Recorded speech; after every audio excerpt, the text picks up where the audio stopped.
বিরতির পর আবারও আমন্ত্রণ। যেমন মাসুদ মনসুর, আপনার কাছে যেটি শুনছিলাম যে আমাদের বাণিজ্য রপ্তানির ক্ষেত্রে আমরা বিভিন্ন অশুল্ক বাধা আমাদের রয়েছে, সেটিও প্রয়োজন দূর করার পাশাপাশি আমাদের বিনিয়োগের প্রয়োজন অর্থনীতির জন্য, এবং সে কারণেই হয়তো বিশেষ অর্থনৈতিক অঞ্চল গড়ে তোলার প্রতিশ্রুতি দিয়েছে সরকার দুটি ভারতীয় বিনিয়োগকারীদের জন্য। তো এটি অর্থনীতির জন্য কতটা কার্যকর হবে বলে আপনার মনে হয়? দেখুন, বাংলাদেশে বেশ কিছু দেশ আছে যারা বিনিয়োগ করতে আগ্রহী। প্রথমে আমরা দেখলাম জাপানি সরকার বিগ বি ইনিশিয়েটিভ নিয়ে আসলো, তো তারপরে চাইনিজ যখন আমাদের প্রধানমন্ত্রী চীনে গেলেন, সেখান থেকেও তারা খুব উৎসাহ দেখিয়েছে বাংলাদেশে আসার জন্য, এবং তারা দুজন জাপান এবং চায়না দুজনে কিন্তু বলেছে তাদের জন্য একটা কিছু স্পেশালাইজড জোন দিতে, যেখানে তারা বিনিয়োগ করবে, নিজেরাই করবে, নিজেরাই ওটাকে ম্যানেজ করে চলবে। ভারতও ন্যাচারালি এটাতে ইন্টারেস্টেড ছিল, এবং সেটারই ফলশ্রুতি হিসাবে আমরা দেখলাম যে এই সফরের সময় আমরা দুটো অঞ্চলকে তাদের জন্য ডেডিকেটেড করে ইয়ারমার্ক করে রাখা হয়েছে। এবং লক্ষণীয় জিনিস, এটা যেভাবে তারা চাচ্ছে সেভাবেই হয়েছে। মংলার সাথে ভারতের একটা রেল কানেক্টিভিটি হয়ে যাবে। এই যদি রেল লাইনটা যখন হয়ে যায়, তাহলে সেটা ভারতের জন্য সুবিধা হবে, তাদের পণ্য নিয়ে তারা ইচ্ছে করলে ভারতে চলে যেতে পারবে। আরেকটা যেটা হচ্ছে কুষ্টিয়া ভেড়ামারা, সেটা তো বর্ডারেই একেবারে, সেখান থেকে খুব সহজেই তারা রেল যোগে মাল নিয়ে যেতে পারবে। তো আমি মনে করি যে স্ট্র্যাটেজিক্যালি এটা খুব ভালো সিদ্ধান্ত। এখন আমাদের যেটা সমস্যা হচ্ছে যে এগুলোকে বাস্তবায়ন করানো, অর্থাৎ জমি অধিগ্রহণ, তারপরে উন্নয়ন, তারপরে অবকাঠামোর জন্য অন্য যেসব লাগে, বিদ্যুৎ, গ্যাস বা পয়ঃনিষ্কাশন, এগুলো সবকিছু করে জমিগুলোকে হস্তান্তর করা, এটা কিন্তু একটা আমাদের জন্য খুব দীর্ঘমেয়াদী একটা জিনিস। তা আমি মনে করি যে সরকারের উচিত হবে ইন এনি কেস কিছু জমি ডেভেলপ করে রাখা, যাতে খুব তাড়াতাড়ি জিনিসটাকে ইমপ্লিমেন্ট করা যায়, যেটাকে অনেকে বলা হয় যে শোভেল রেডি প্রজেক্ট, অর্থাৎ মাটি টাটি ফেলা আছে, জমি ঠিক করা আছে, এখন খালি আসোয়া বিল্ডিং বানাও। এই টাইপের অবস্থা আমাদের নিয়ে যেতে হবে। এই প্রকল্পগুলো প্রায় 30টা প্রকল্প সরকার আইডেন্টিফাই করেছেন, তার মধ্যে ব্যক্তি খাতে 4টা, বাকিগুলো সবই সরকারি উদ্যোগে।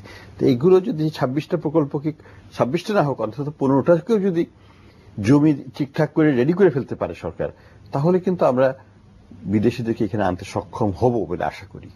জি জনাব একে আজাদ, ব্যবসায়ীরা সবসময় একটা কথা বলে থাকেন যে তাদের অবকাঠামোর সুবিধা নেই, তাদেরকে সরকারের পক্ষ থেকে ওইভাবে সুবিধা দেয়া হচ্ছে না।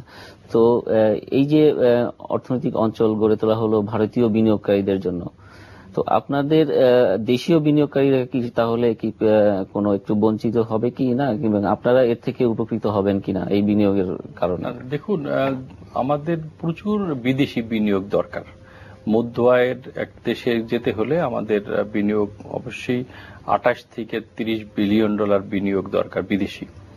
আমাদের দেশীয় বিনিয়োগকারীদের কিন্তু এখনো যে অবকাঠামো সমস্যাগুলো রয়েছে, বিদেশি বিনিয়োগকারীরা আসলে কিন্তু তারা অবকাঠামোতে কন্ট্রিবিউশন করবে। যদি ভারত তারা নিজেরা বিদ্যুৎ উৎপাদন করে এবং জমি অ্যাকোয়ার করার থেকে শুরু করে প্রত্যেকটা পর্যায়ে যদি তারা কন্ট্রিবিউশন করে, তাহলে দ্রুত হবে, তাতে কর্মসংস্থান হবে, সরকার রাজস্ব পাবে, এবং আমি মনে করি আমাদের দেশের জন্য সেটা মঙ্গলজনক বয়ে আনবে এবং হওয়া উচিত। শুধু ভারতীয়দের জন্য যদি উন্মুক্ত করে না, এখানে মাতারবাড়ি প্রজেক্টে জাপান তারা বিনিয়োগ করছে, তারা বিদ্যুৎ কয়লা ভিত্তিক বিদ্যুৎ উৎপাদন করে ওখানে তারা বিনিয়োগ করতে চাচ্ছে, এবং জাপানের বিনিয়োগকেও আমাদের উৎসাহিত করতে হবে। জাপান শুধুমাত্র চায়নার থেকে 100 বিলিয়ন ডলার তারা ইম্পোর্ট করে। তারা চায়না প্লাস ওয়ান, অর্থাৎ চায়নার পাশাপাশি আরো কিছু দেশে তারা বিনিয়োগ করতে চাচ্ছে। তারা মায়ানমারে 6 বিলিয়ন ডলার অলরেডি বিনিয়োগ করেছে।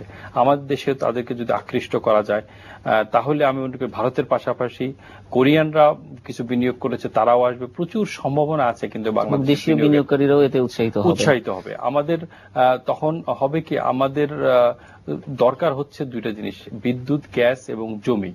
তো সরকার যদি এই 22টা 23টা স্পেশাল ইকোনমিক জোনকে বিনিয়োগের জন্য পরিবেশ তৈরি করে দেয়, তাহলে দেশি বিদেশি বিনিয়োগকারীরা প্রচুর বিনিয়োগ করবে। এবং এখন কিন্তু একটা সুবিধা হয়ে গেছে, আমাদের সরকার বা বাংলাদেশ ব্যাংক বিদেশি ঋণ নিতে সহায়তা করছে। আমরা সহজ শর্তে, অর্থাৎ 4.5% আমরা বিদেশি ডলারে লোন নিতে পারছি। তাতে আমাদের ইন্টারেস্ট রেট কমে যাচ্ছে। আর একটা দিক হচ্ছে সরকারকে চিন্তা করতে হবে যে কারণে বিদেশি পণ্য বাংলাদেশের বাজার দখল করছে, বিশেষ করে ভারত থেকে। ধরেন ভারত থেকে প্রতি বছর আমরা $6 বিলিয়ন মাল আমদানি করি বৈধ পথে, কিছু আবার নন কি বলে অবৈধ পথে কিছু মালামালে আসে। তবে ধরেন বৈধতার কথাই আমি ধরি, আমরা মাত্র 600 মিলিয়ন থেকে এখন 450 মিলিয়ন আমরা কমে যাচ্ছি। কেন? শুধুমাত্র যে আমি যে আগে প্রতিবন্ধকতার বললাম তাও না, ভারতে ব্যাংক ইন্টারেস্ট রেট 8 থেকে 9% মধ্যে, আর আমাদের ইন্টারেস্ট হলো 12 থেকে 14 মধ্যে। সেখানে আপনার ভারত থেকে যদি কোনো পণ্য বিদেশে রপ্তানি করা হয় 10% তারা ক্যাশ ইনসেন্টিভ পায়, তাহলে 10 আর 14% কিন্তু তারা এগিয়ে আছে। সরকার যখন পলিসি নির্ধারণ করে ফিসক্যাল পলিসি, তখন সরকারকে এই জিনিসগুলো তাদের অ্যাকাউন্টে নিয়ে আসতে হবে যে কোন কোন পণ্য বিদেশ থেকে আমাদের দেশে আসছে।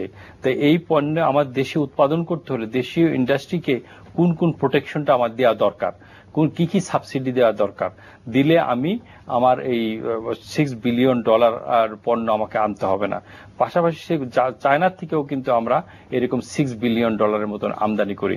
তাই এই যে প্রতি বছর যে $45 বিলিয়ন আমার যে আমদানি, সেই 45 বিলিয়নের মধ্যে কত আমি ডোমেস্টিক ইন্ডাস্ট্রিকে প্রোটেকশন দিব, তাদেরকে এনকারেজ করব যাতে আমার আমদানি নির্ভরশীলতা থেকে বেরিয়ে এসে আমি স্বয়ংসম্পূর্ণ হতে পারি দেশীয় পণ্যে, পাশাপাশি আমি রপ্তানি প্রবৃদ্ধি করতে হবে।